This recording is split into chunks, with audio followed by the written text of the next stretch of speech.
Hello everyone, welcome to chaos heaven. তো আজকে চলে যাচ্ছি পিকনিক করতে। হ্যাঁ, আজকেও ছিল পিকনিক। তো এই যে আমার দুই বান্ধবীকে নিয়ে আমি চলে যাচ্ছি পিকনিক করতে। প্রথমে এসেই যেহেতু বাজার করার ব্যাপার ছিল, বাজার করে নিয়েছি। আর এই যে আমার বান্ধবীকে টাকার দায়িত্ব দিয়েছিলাম, তো ও টাকাগুলো এভাবে দেখাচ্ছে। আর আমি এখানে মিষ্টির দোকানে কিছু জিনিসপত্র নিয়ে নিয়েছিলাম। যাই হোক, মানে ও পাশ থেকে ভিডিওটা করেছে।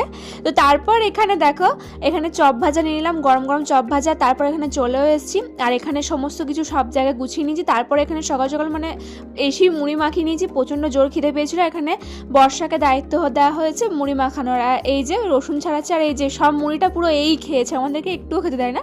না না, সেরকম কিছু না, ও লাস্টেরগুলো ওটা খাচ্ছে। আর এই যে সাবানা এখানে চিকেনগুলো ছাড়িয়ে নিচ্ছে। তো তারপর এখানে পকোড়া করার জন্য চিকেন মাখিয়ে নেওয়ার পর এখানে কড়াই চাপিয়ে দেওয়ার পর এখানে আস্তে আস্তে করে দিয়ে দেওয়া হচ্ছে চিকেন, মানে চিকেন পকোড়া হবে আর কি। তো তার জন্য আর এই যে লোভী মানুষ বসে আছে কখন হবে, পারলে কড়াই থেকেই তুলে খেয়ে নিতে পারে, এরকম হাবভাব। তো তারপর দেখো আমাদের গরম গরম পকোড়া রেডি। আর এখানে বান্ধবী কষ্টে মানে ঝাল লেগেছে, যাই হোক দিয়ে কষ্টে কান্না করছে। আর এই যে কাজ করছে ও, হ্যাঁ এটা প্রমাণ তো রাখতেই হয়েছে।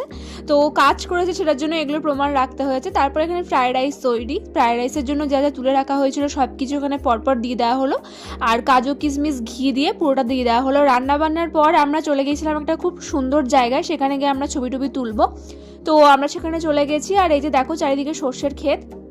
আর এই যে এরা এখানে তো মারামারি লেগেছে। এখানে একটা কারণ হচ্ছে এখানে একজন পড়ে গেছে আর কি ভিডিও করতে গিয়ে। তো যাই হোক, এখানে গিয়ে আমরা মানে অনেক ছবি তুলেছি, অনেক ভিডিওসও নিয়েছি।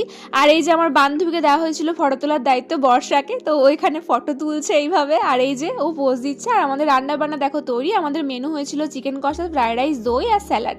আর এখানে জিজ্ঞাসা করা হচ্ছে কেমন লেগেছে রান্না বান্না। তো দেখো এখানে এরা কি বলছে। এই যে তুমি একটাও কাজ করোনি, তোমার কেমন লাগলো খেয়ে? আমি নিজে রান্না করেছি, তাই জন্য নিজের পায়ে সবসময় এমনি করে প্রণাম করি। হ্যাঁ, আমার নিজের রান্না খেয়ে আমার নিজেরই ভাল লাগে। আমি নিজে এত সুন্দর রান্না করি আমি জানতামই না। সেই জন্য এ মানে ভাত টাত খায় নিয়ে স্যালাডে ঝোল খেয়ে আজকে দিনটা চালাবে আর কি। সব পড়ে আছে গাইস এরকম। গাইস চলো আজকের দিনটা এইভাবেই কাটলো, আবার পরের নেক্সট ভিডিওতে দেখা হবে। তো চলো টাটা।